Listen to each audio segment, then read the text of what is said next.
Hey, good morning, Eastern Oregon, and welcome to this February 11th version of AM Live on EOA. Your connection to Eastern Oregon, you can find all of our content on our link tree at EOA.network. EOA.network takes you to, there's a place where you can get to our Facebook and YouTube page and website and so on and so forth. So thanks for being with us, and here in just a little bit, we're going to have Kevin Loveland will be with us to entertain us. It's always a fun time. Yeah. Yeah. How are you, man? Second Monday. Feels like a second Monday. Yeah, especially as cold it is. Feels like Just weird. Second Yeah. Monday. For Yeah. sure. Yeah. You see, there's an asteroid that's going to hit that has, it's the highest percentage chance ever for, they don't, there have been ones that hit. They become meteorites once they come into the atmosphere. But this one's a really big one, and they only ever talk about it. Most of them are all under 1% chance. This one's just over a 1% chance of it hitting, and if it hits, it's. How big is it, and when do they think? I think it was like 1600 something. I don't know. 2032 is the year when they think it'll hit. If it does hit, but I mean, it has just barely over a 1% chance. But they don't really talk about them unless they're. Over unless there's 1% chance, and that wouldn't be good. But wouldn't they shoot it out of the sky? Well, they've had, they've experienced. I don't know that they have that ability yet, but they did land not too long ago, the first ever they landed some kind of a spacecraft on an asteroid. So they can land on an asteroid, but they can't shoot it? And sent a sample back. That's weird. Yeah. You know what I mean? Like I know that there have been meteorites that have hit. There have been some that have actually, like there was one I saw like in the early 1900s that injured like 1,500 people. But it's mainly, I guess, the energy is just the percussion. Like I think, like the waves. But the the one that landed in Mexico somewhere, that ended the life of the dinosaurs. That's really. Dinosaurs? Is that how the dinosaurs That is died? really, that's kind of what they think. Yeah. Well, was there only dinosaurs in Mexico, or? No, it was enough of an impact that it. The whole world? Yeah. Oh, damn. Yeah. That would not be good. Yeah. That'd be like. But how did everything else survive though? I don't know. Yeah, it doesn't make a lot of sense. Yeah. Who knows? Maybe somebody just wrote about it in But it was what do they call it? An atmospheric altering event. Huh. Yeah. I don't really pay too much attention. I just saw it in the news when I was thumbing through the news this morning looking for something to talk about on here. Yeah. And it's been, I've seen it a couple other times. So, I don't think, 1%, a little over 1% is a very slim chance, but still, like, that's 1 in 100. Well, it's funny because as many movies as are made about end-of-life events happening, it's just, that everybody, so even 1%, you think of like, oh, it could really happen. Just because because it's so much a part of our entertainment these days. Yeah. So, well, hey, you want to do sports? Let's do it. All right.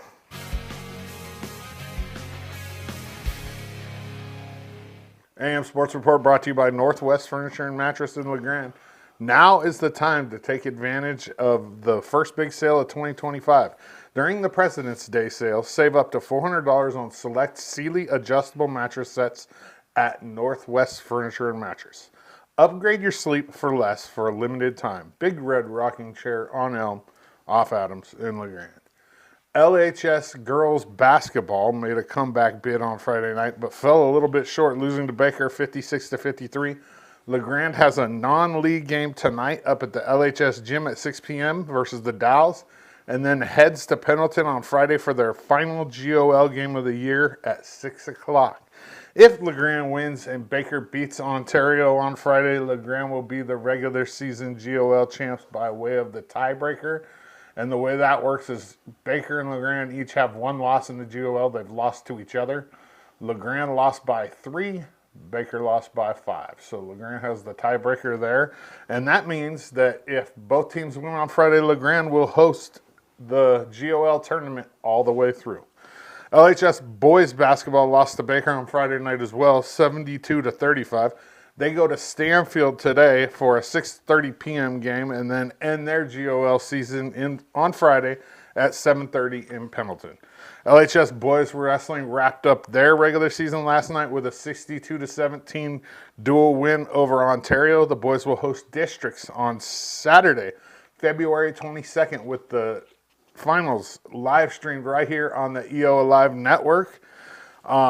Big thank you as always to Arlie Anderson for the updates and the photos with wrestling. We had a big mix-up with the time for the girls wrestling districts, so I'm going to kind of explain it now. OSAA's website said that districts for the girls were Friday the 14th, and that's all they had on the schedule. I found out yesterday that districts start at 2 on Friday and go all the way till the semifinal round, and then at 10 on Saturday, the semifinals start. So we will be live streaming the district finals, and they're assuming they're going to be right around 4 o'clock on Saturday the 15th, and we'll put out an announcement about that. And there's 29 teams there. The OSAA only had like 10 or 12 teams listed. It's just a big confusing mess, but as of right now, we're live streaming the finals on Saturday, February 15th at about 4 o'clock.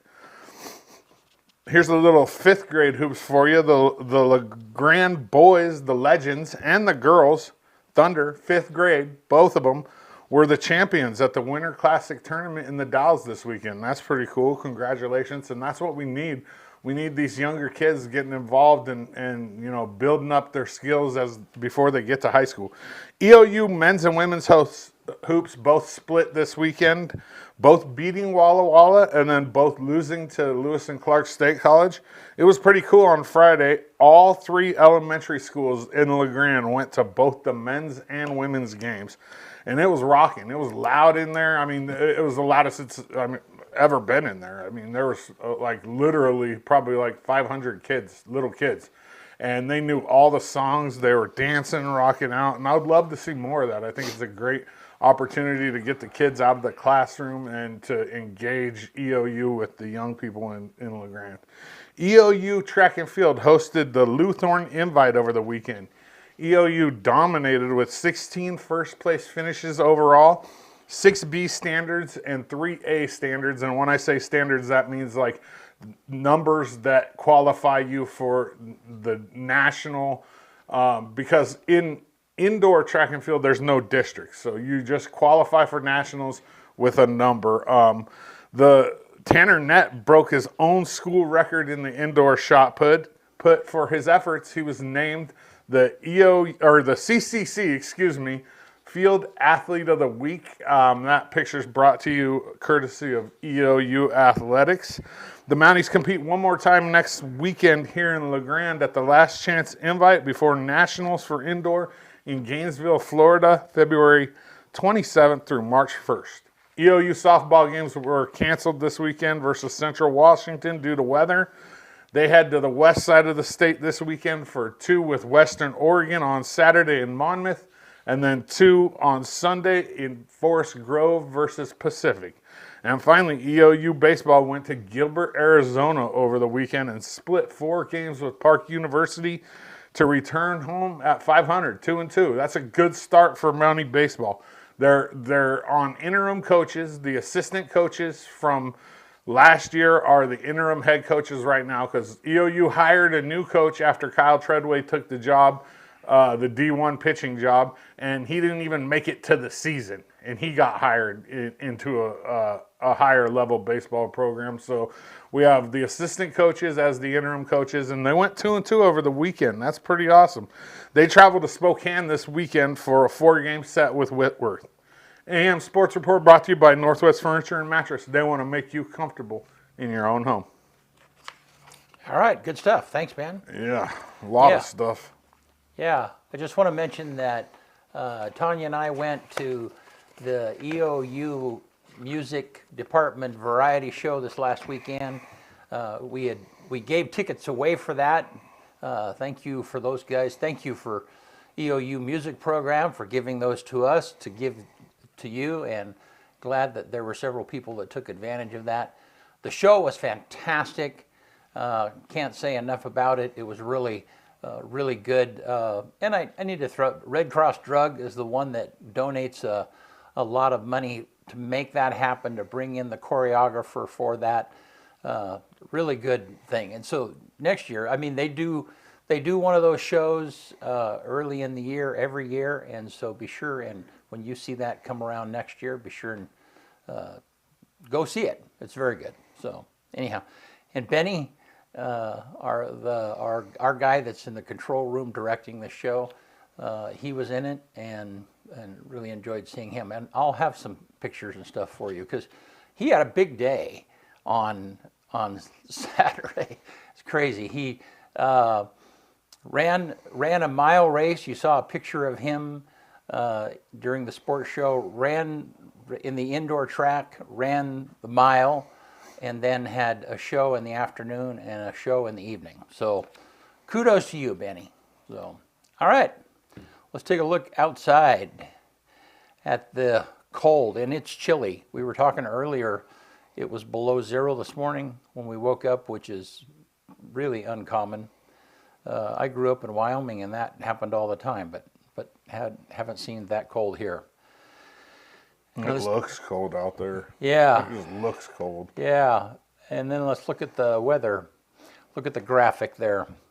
So 23 today, 5 tonight, -5 is the forecast, and it looks like it's not going to warm up even into the mid-30s until Friday, Saturday, Sunday. It warms up a little bit. And starts snowing and raining.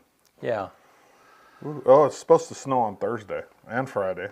Yeah. And then turn to rain on Saturday and Sunday. Yep.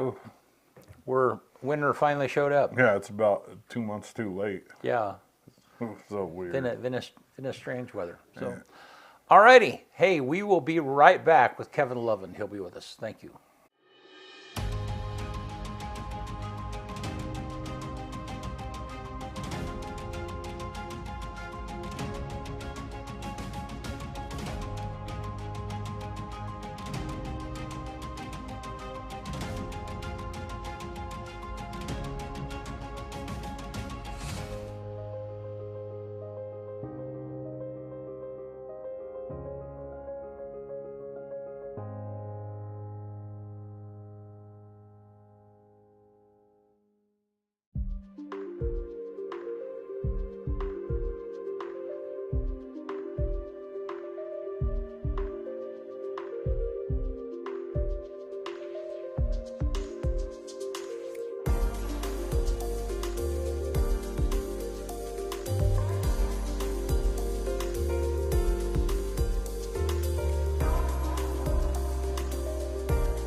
All right, we're back. Kevin Loveland, how are you, man? I am fantastic. Thank you for having me. Yeah. You didn't choose your last name, right? That was the name that was given you, right? You know what's funny is I have people come into the funeral home that don't know me, and they'll say all the time, like, that is such a lovely name for a funeral home. How did you come up with it? Yeah. And then I reach out and shake their hand and tell them I'm Kevin Loveland. It's quite fitting. But if you stop to think about it, and no offense to going on last names, but it went from Payne Family Mortuary to Loveland.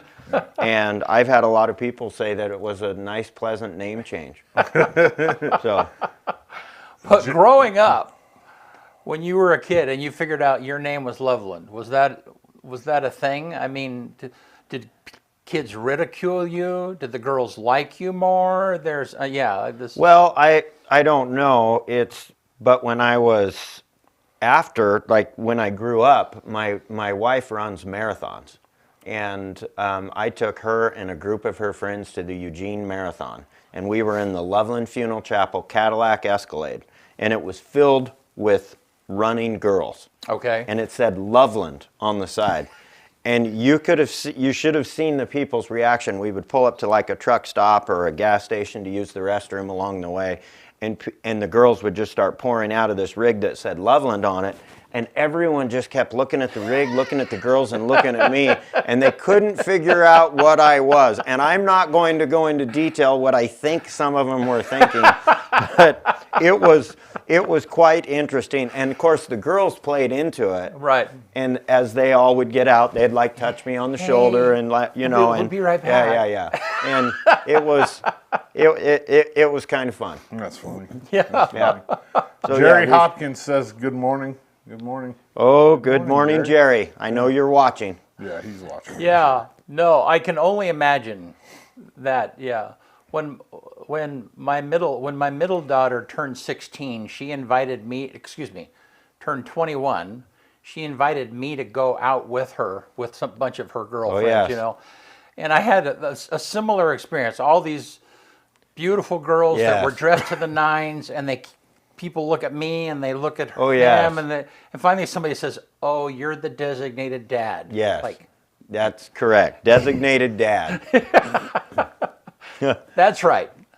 So, well, cool. Well, hey, glad you're here with us. Thank you. Yeah, yeah. And you've been doing all right? Things are good. I was sick last week, but came down with the crud, but I'm feeling a lot better Yeah. now. And you're between hunts. Yes, I am. This time of year I get a little bored. A little bored. I need to get back up on the mountain and start skiing because I had a busy fall of hunting, and then it just comes to a screeching halt until about spring bear season, Okay. which is in April. Yeah. So do you go outside of the area? I mean, do you go on hunts? I mean, we've talked before. I know that you go to Wyoming sometime. Yes. Yeah. Yeah, I do put in for other states, and this year I had a buddy's dad canceled a hunt in Oklahoma because of heart issues, and so there was an empty spot, and it was no charge, and so I went on that and ended up getting a really big whitetail, Whitetail. I was going to ask whitetail. which in is what Oklahoma. Yeah. I've always wanted to get a big Yeah. whitetail. Now, have you ever been like we know Steve West and Steve? Right. Yeah. I mean, have you ever been on a big guided hunt for bear? Or I mean, it seems like that would be kind of your thing. Not a big one like that. I've been out and about a few times, but Right. not like some of the hunts that Steve goes on. Those are amazing, and I would love to do something like that. But the wife is probably next. The wife wants to get she wants a moose and a buffalo. Oh, the all two right. biggest animals. Right. And so probably our next big guided hunt will, our first big giant guided hunt. And when you say, like when I say big, like those hunts, like when you go up into the Northern Territories, they're 2 to 3 weeks at a time. Yeah. And I would love to do one time. Yeah.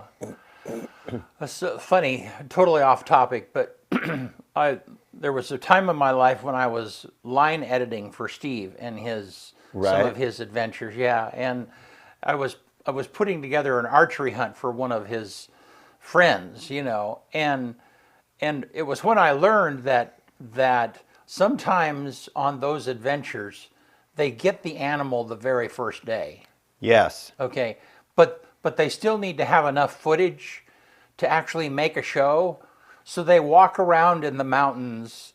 Oh my. Well, Continuing that makes sense. Well, yeah, because if you don't, if on the first day you succeed in the hunt, then what? What are you going to do for the TV show? I never really thought of that. Yeah, so That they would, funny. yes, if you went out and just found one, because a lot of the times, like you'll get to camp and then you go scout, and you scout for a day or two, you find your animal, you stay with it, you sleep on it, right.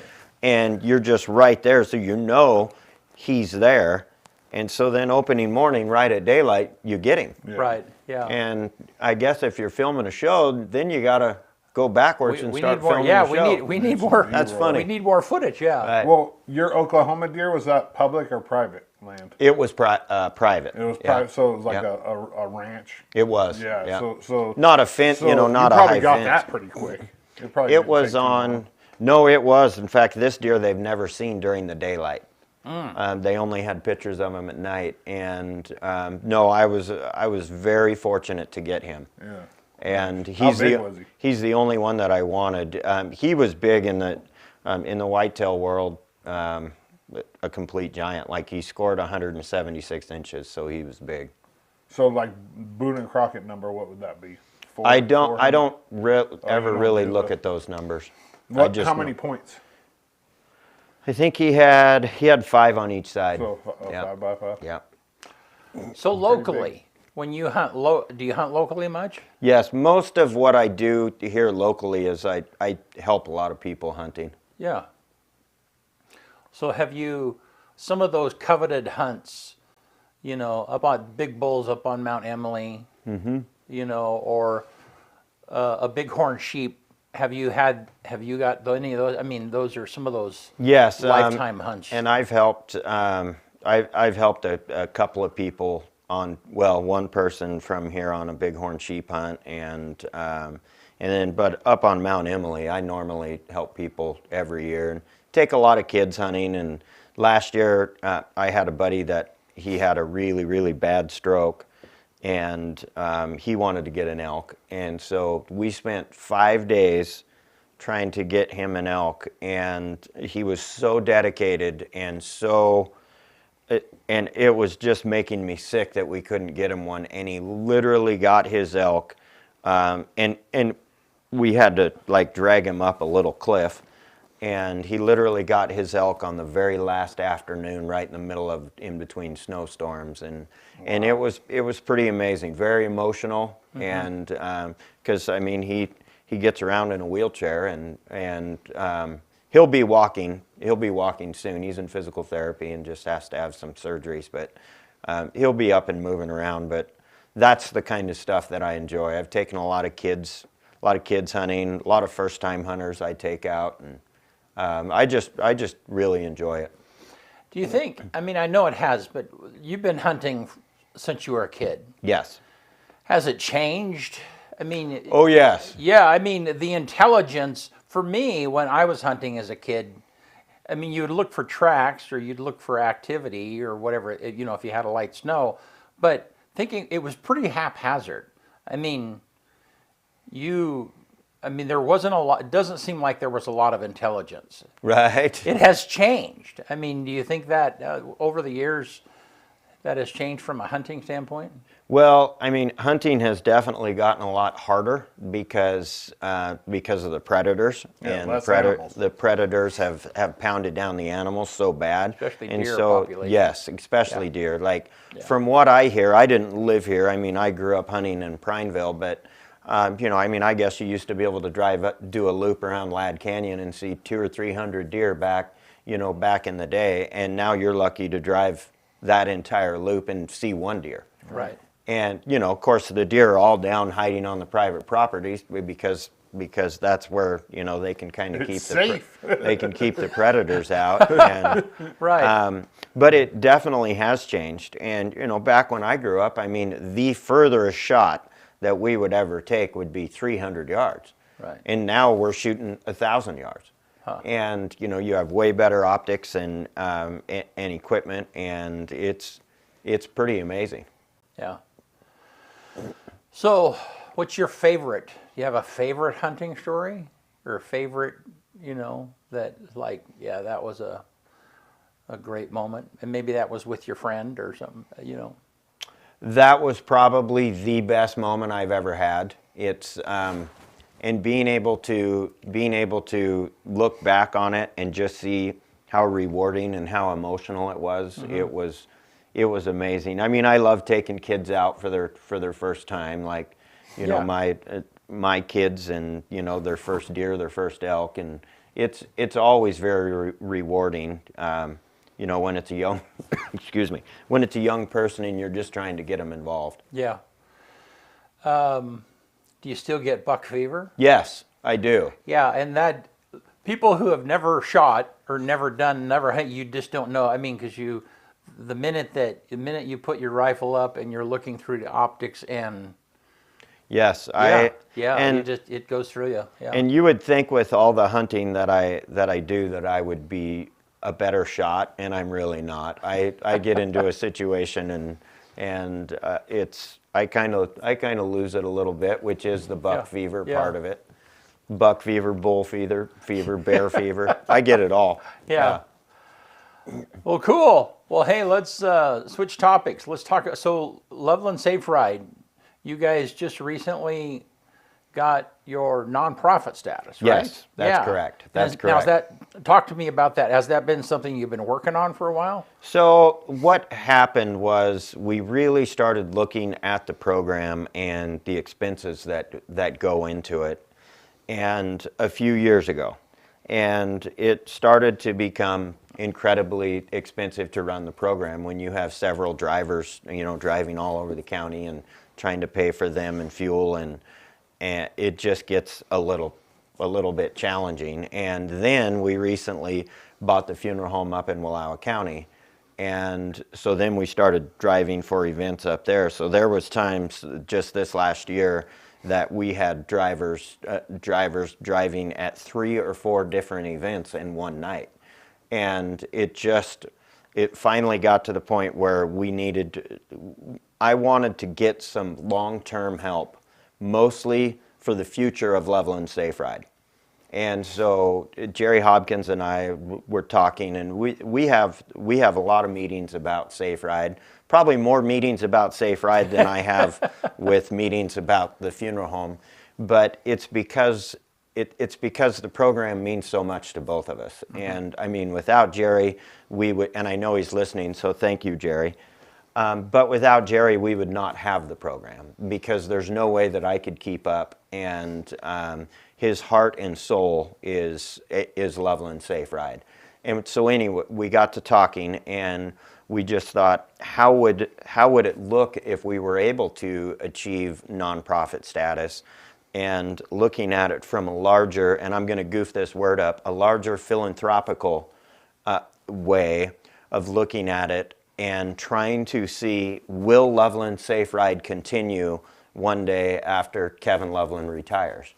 And that's the direction that I want to go. Is we're going to talk to different organizations and counties and groups, and I would love to actually see Loveland Safe Ride be a regional program that is all throughout Eastern Oregon, and we are at every event that we can possibly be at where alcohol is being served, and we can just get people home safely.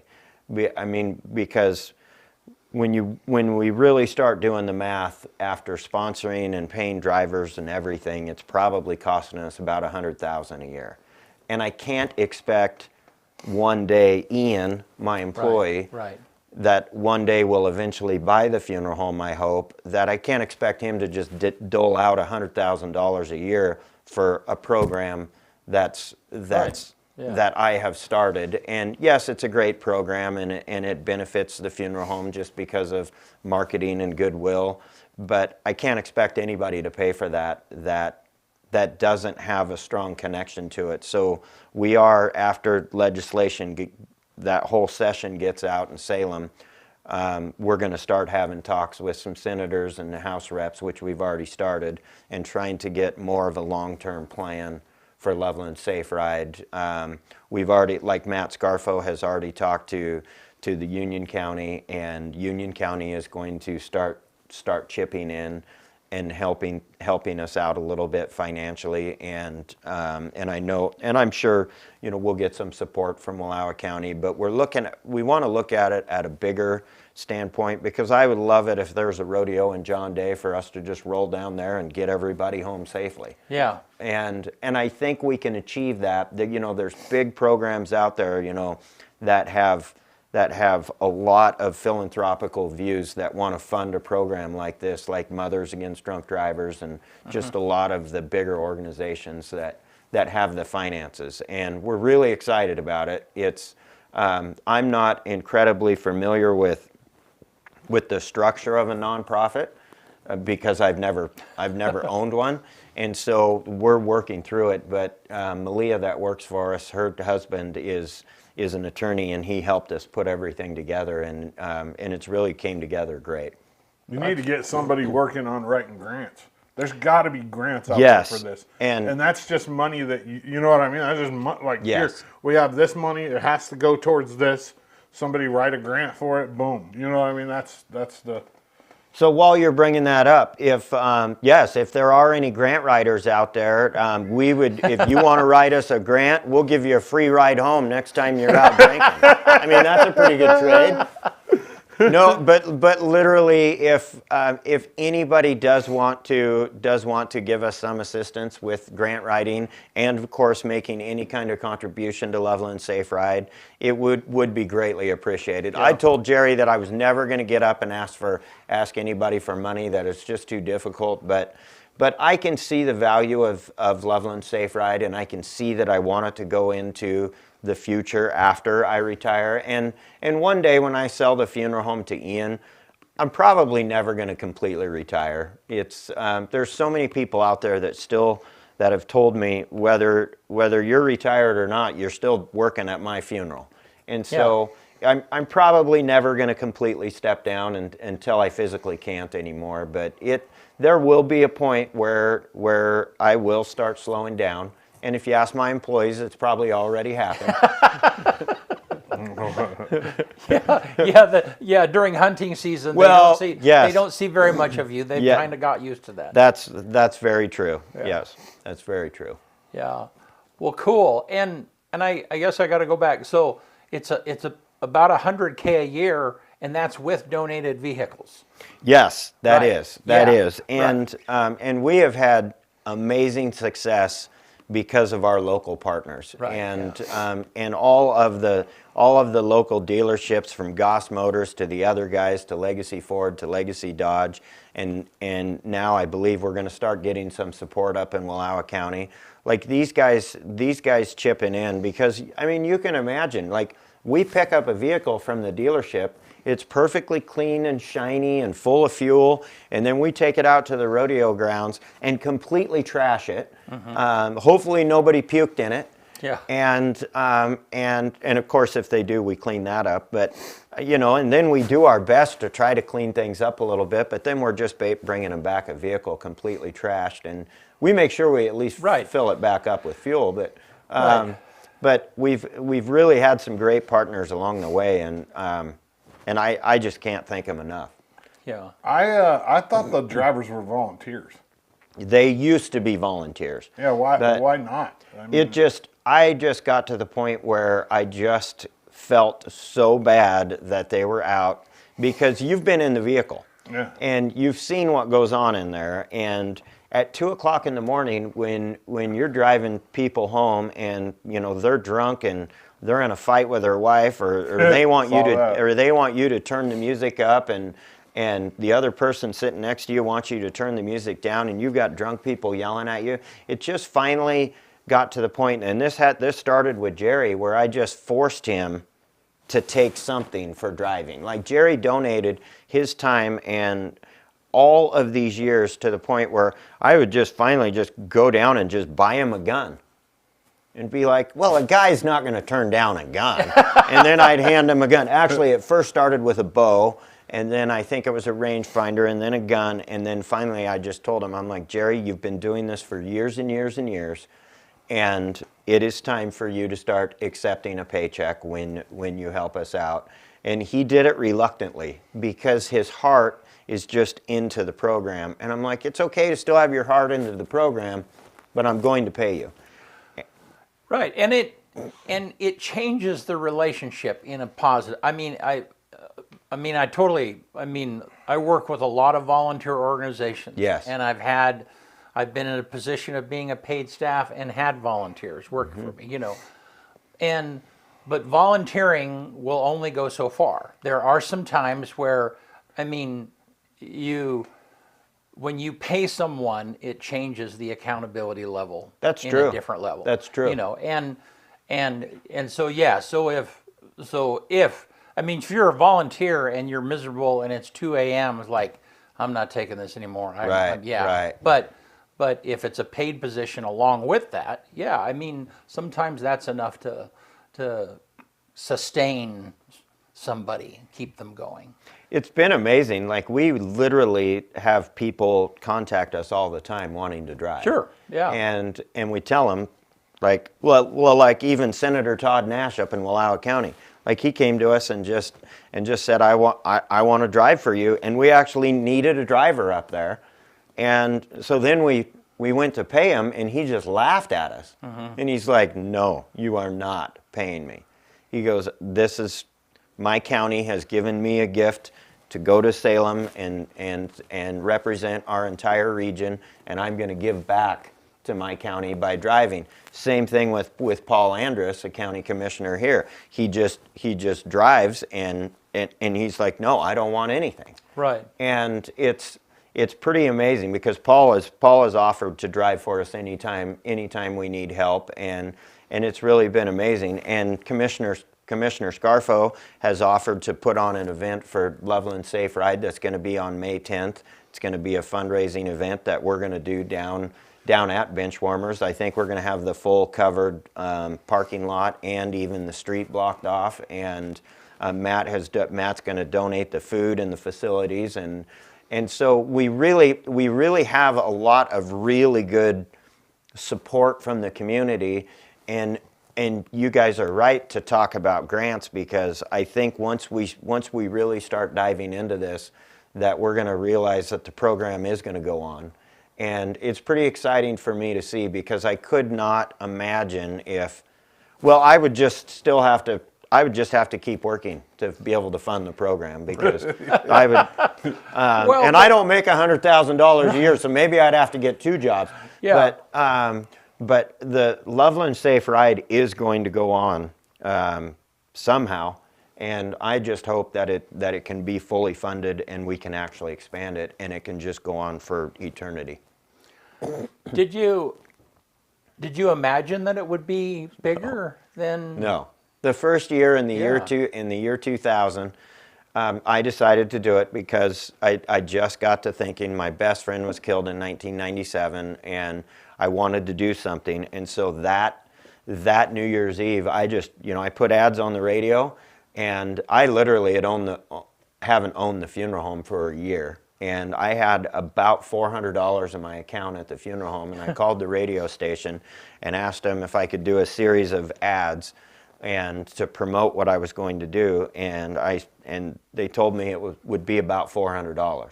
So I literally drained my account when I didn't have any money to do ads for a program where I had to buy the fuel and was giving everybody a ride home for free. And it wasn't as busy as it's been, as it is now, but I quickly found out that I cannot be the one to drive, because unfortunately I will sit there and talk to somebody as long as they want me to talk to them, even though my phone is ringing off the hook, and all these other people need rides home. And it's a lot of the reason why the guys don't let me go out in the middle of the night to pick up people when they pass away, because I'll sit down on the couch with the house and make the entire funeral arrangement while my guys are sitting there waiting at 2 o'clock in the morning. Right. And so they're like, no, we want to get back to bed. The family can call and make an appointment and see you in the morning. Yeah. And so getting back to the Safe Ride, we have a lot of support, but it is incredibly expensive, and it's getting a lot more expensive because not only, and when I'm talking about the 100,000, that's also when we promote it.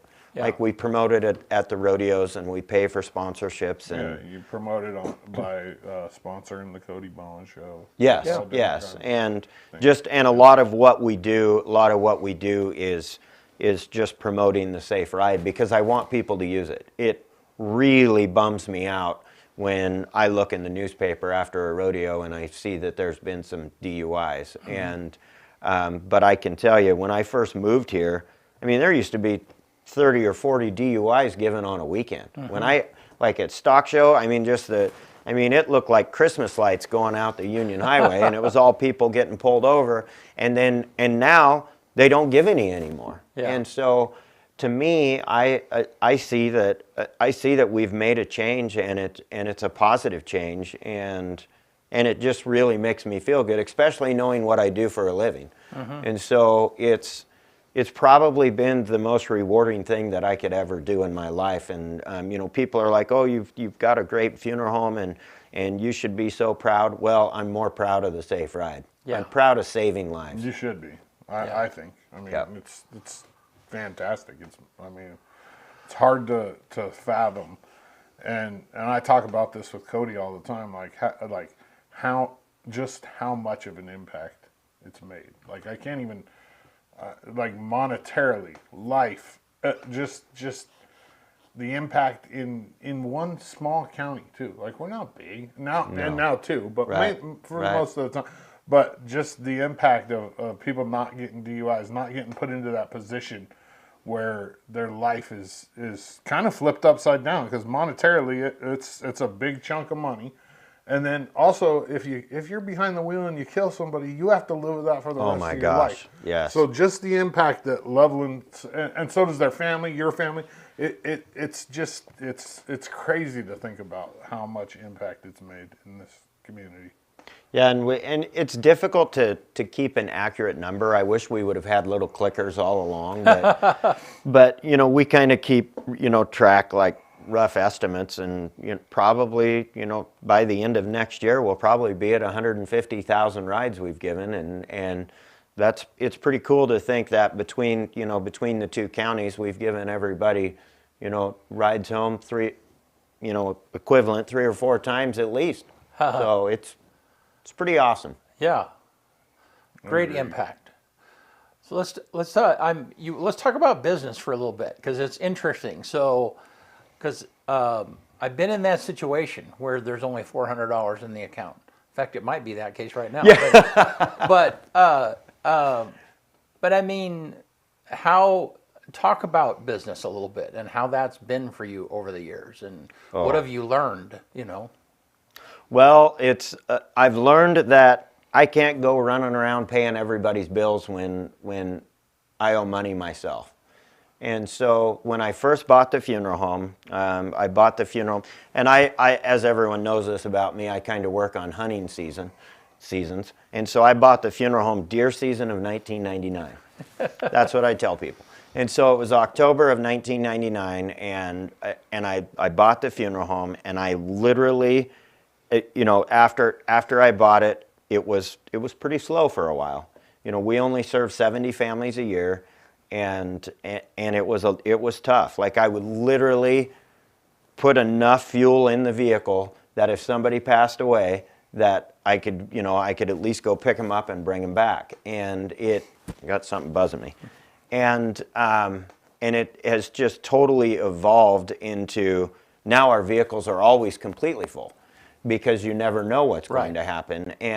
But we slowly watched the growth in the community, and people just started accepting us. Like, I immediately got active in that bug is really bugging me. Sorry, everybody. I know that's really not professional. But I immediately got active in the community and like joined Habitat for Humanity and Rotary and the Chamber of Commerce, and I even was on the Grand Ronde Symphony board, and I was doing all kinds of things. And I'm not much of a musician, and I've never been able to really be able to establish good music from bad music. So that board, they even asked me to be on the barbershop singers, and I'm not a singer.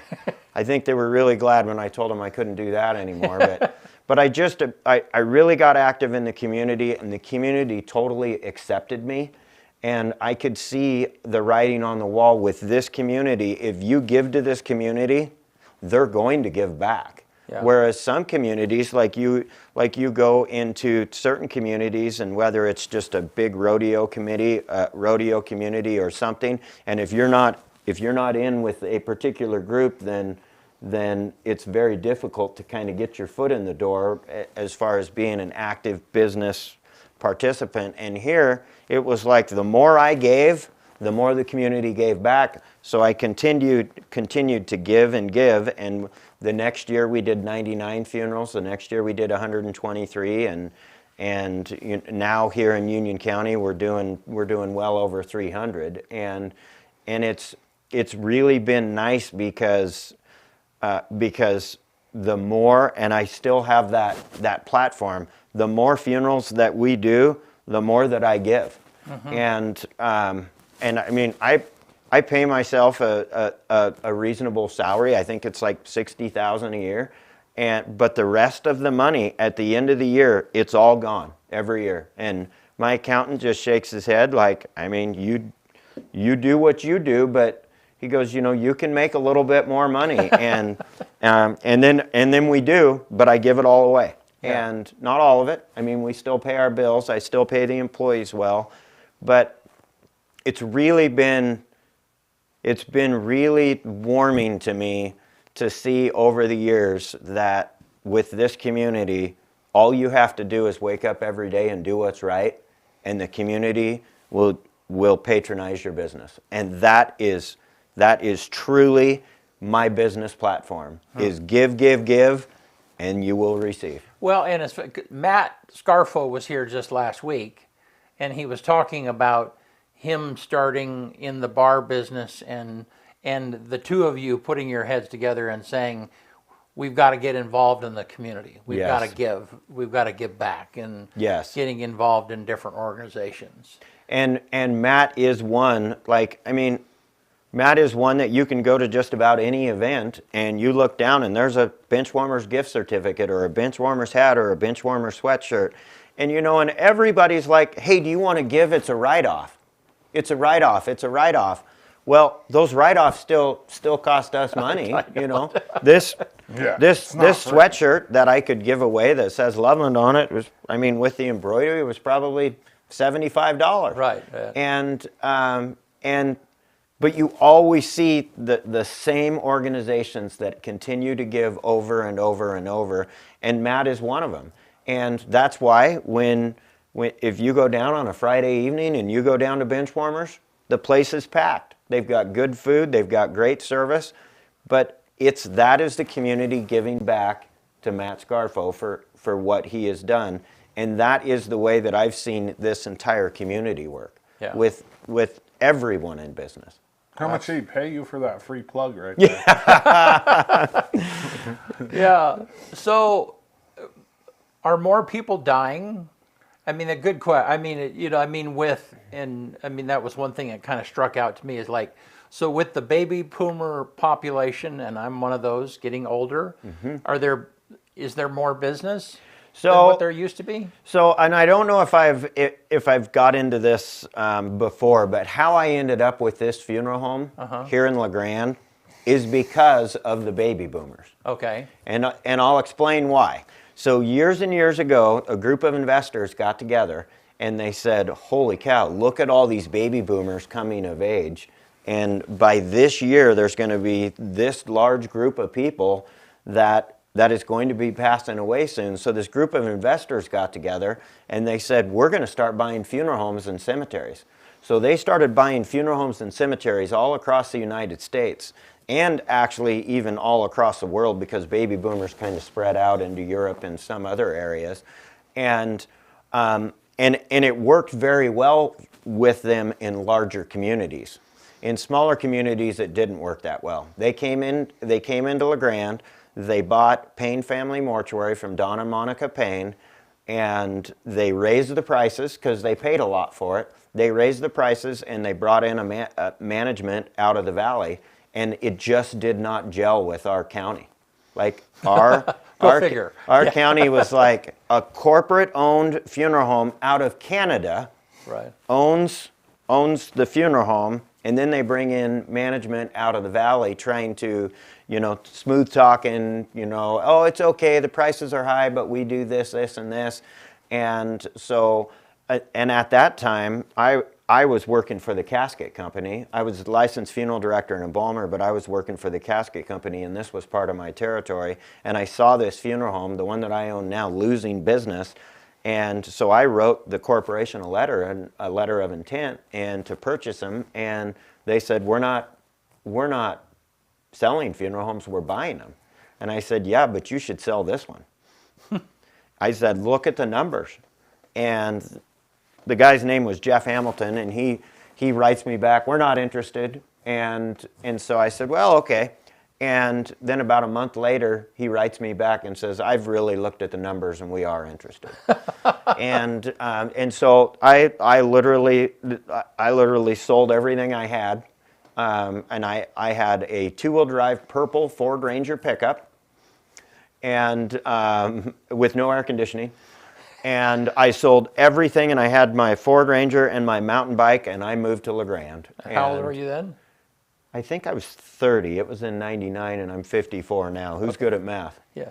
Now everyone knows I'm not good at math. I just told on myself. It was in 99? Yes. And you're 54 now? Yes. And that would be like you would have had to have been born in 54, 99, 30. You would have been like 28, I think. Right around there. 28? Sure. I don't know. I'm not. Yeah. I don't get paid to think. And so here you go. You end up with a funeral home in LeGrand, Yes. Oregon. And then we bought the funeral home up in Wallowa County, and that has been fantastic. My great-grandparents homesteaded up there, and so I've always wanted to own the funeral home up there, but it just was never right. And Lee Bowman up there was trying to maximize his retirement, and so he put a high price on it for a few years, and once it became more reasonable, we said we'd definitely do it. And so now we've bought the funeral home about 1.5 years ago, and we bought the building about maybe 6 months ago. And we have a lot of work to do on the building, but we'll get there. But it's a lot, adding another 100 funerals to what we were already doing, and then branching out and trying to take care of people in downtown Imnaha from LeGrand, Oregon is a little difficult. Wow. But we have a great team up there. Cody Tennis kind of runs our nighttime crew up there, and it's him and another guy, and they're on call 24/7 up there, and they just do an amazing job. Wow. So then there has been a glut of people. Yeah, okay. Right. So, and I don't want to get into any kind of conspiracy, but obviously when COVID happened, a lot of people passed away. Mm-hmm. And then after COVID happened, some people, whether they had reactions to the shot, whether they had side effects from COVID itself, but after COVID, we had a huge number of people still passing away. Tremendous amount. Yeah. Unexplainable. And that's where I'm not going to dive into conspiracies. Right. I'm not going to say that the shot did it. I'm not going to say that the shot didn't. But a lot of people passed away from underlying complications after COVID for a long extended period. And now it has just started to level out a little bit lower than where it was before COVID. And because what has happened is a lot of those people that had compromised systems, they've already all passed away, whereas they would have just been spaced out over the next, the next several years. But it COVID just kind of pushed it along. It really I hate did. To say it like that, but it did. But now it's actually, I believe that it's leveled out, and the numbers are a little bit lower than what they were before because those people have already passed away. But it is busy. Yes, we're very busy right now. Well, and it's funny, people dying. I mean, it's a funny thing because you have people that will almost like grit their teeth and they're going to survive. Yes. And they do survive. Yes. But then at some point they're like, okay, I'm going to relax. And many people, they go. I mean, they just, it's quick. It is amazing, and you're right, because, and I don't know how doctors feel about this, but you can tell that people will hang on. They will hang on for significant holidays, right. or birthdays, or they just want to hang on long enough to meet their great-grandbaby, right. and then once they do it, they can just let go, and you hear about it a lot. Hang on for their spouse, too, because you see a lot of like elderly spouses pass away within really close windows of each other because one's just hanging on till. Yeah. You know what I mean? Like, yeah, that's crazy, man. You know, and it's funny. In most cases, statistically speaking, the men pass away first. They just we just die sooner, unfortunately. We have a shorter life expectancy. And then a lot of the times the lady will recover from that and continue on with her life. But when the woman passes away first, then the clock starts ticking almost, the man will start to go downhill, and that just goes to show you how much we really rely on our ladies. Absolutely. Marilyn McFarland says, bless you, Kevin, in the ride program. Heather Winburn says, we are blessed to have Kevin Loveland to take care of us during the tough times of loss. His business model of give, give, give is awesome. Well, thank you. Yeah. Thank you, everyone. Well, thank you, man. Yeah. You're very welcome. Thanks for having me. Yeah, this is awesome, and I've tried to get you on here, and I will in the future from time to time, just for us to kind of jaw, But you and I see each other quite a bit. We do, and I want to thank you. And you and I have come a long way. Yeah. I mean, those people that don't know about our connection is Brent started live streaming funerals for us years ago, and it has been truly amazing. Like what service we have been able to offer to families. And I mean, we've had soldiers watching funerals in Iraq. We've had people overseas that missed flights that couldn't be there, and it's truly a wonderful gift. And some families think it's wonderful, and some families will be like, well, if they can't make the funeral, then they don't need to watch it. But but it's really nice being able to offer the service, and I really appreciate what you guys do here. You guys saw something in what was needed for media here in Union County, and we're all seeing the vision that you had, because now our newspaper isn't even, now it's the East Oregonian, and we really loved it when the Observer was here and we got a paper every day, and you guys have stepped in and filled that void, and I think everyone appreciates it. Well, thank you, man. You bet. And a lot of people don't know that EOA Live came out of working for you. I mean, streaming was new. Yes, it was. I mean, I think you must have gone to a funeral convention or something, and you came back. I did. Yeah, and you called me and said, "Hey, can you figure out how to do streaming?" And that was a steep curve early on. Yes, it was. You spent a lot of money on equipment. Yeah, and then once we figured out how to do that reliably, then it's like, well, we should do a football game. It's like, well, we should do a season of football games. Right. And then it's like, well, we probably should call ourselves something, Right. And out of that came Legrand Live, and then eventually EO Live. And so, yeah, but us getting into the streaming business came because we were trying to serve you as a client. And so, yeah, you have some ownership in all of this right here too, man. Well, fantastic. Yeah. Well, thanks so much for being a good friend, Kevin. You're very welcome. Yeah. You're very welcome. Yep. Thanks for having me. Yeah. All righty, man. You want to get us out of here? Yep. I put Loveland Safe Ride website and the Facebook page, linked it in the comments if you guys are interested in either writing grants or helping that program out. Go give them a call or visit them, or check out the website. It'll give you some ideas on what you can do. On this day, February 11th, 1809, American inventor Robert Fulton patents the steamboat. 1942, on this day, Archie, the comic book, debuts. 1990, on this day, February 11th, Nelson Mandela is released after 27 years of imprisonment in South Africa. 1998, on this day, KVBC-FM in Las Vegas offers Monica Lewinsky $5 million for an exclusive tell-all, and she turned it down. 2021, the world's second oldest person, on February 11th, French nun Sister Andre celebrates her 117th birthday after surviving COVID. On this day, the #1 song in America in 1995 was Creep by TLC, and the quote of the day comes from Amish Tripathi, People do what their society rewards them for doing. One more time.